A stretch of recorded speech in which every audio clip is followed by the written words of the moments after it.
সমতা ফিরিয়েও ম্যাচ বাঁচাতে পারল না মোহনবাগান। চলতি আইএসএল এ লাগাতার জয়ের পর বিজয়ের রথ থামল মোহনবাগানে। পেল তারা টুর্নামেন্টের দ্বিতীয় পরাজয়। আওয়ে ম্যাচে তারা পরাজিত হলো গোয়ার হাতে। ম্যাচের ফলাফল 1-2। প্রথমে গোল হজম করে গোল শোধ করেও ম্যাচ বাঁচাতে সফল হলো না তারা।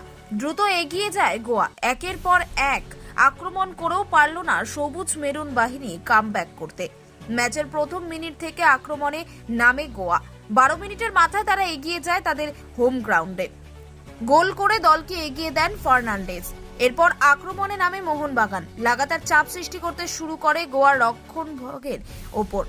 বেশ কয়েকটি সুযোগও তৈরি হয় তাদের কাছে সমতা ফেরানোর, কিন্তু একটিও তারা পরিণত করতে পারেনি গোলে। প্রথমার্ধ শেষ হয় 1-0 গোলে। দ্বিতীয়ার্ধের শুরু থেকে ফের আক্রমণে নামে মোহনবাগান। অবশেষে 55 মিনিটের মাথায় পেনাল্টি করে গোল করে দলকে ম্যাচে ফেরান পেত্রাতোস। তবে ব্যবধান বাড়াতে বেশিক্ষণ সময় লাগেনি গোয়ার।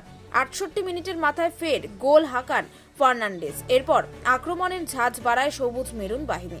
একটা সময় তা চাপের কারণ হয়ে ওঠে গোয়ার কাছে, কিন্তু দলের রক্ষণভাগকে ভেদ না করতে পারায় একরাশ হতাশা নিয়ে ময়দান ছাড়তে হয় মোহনবাগানের ফুটবলার ও সমর্থকদের।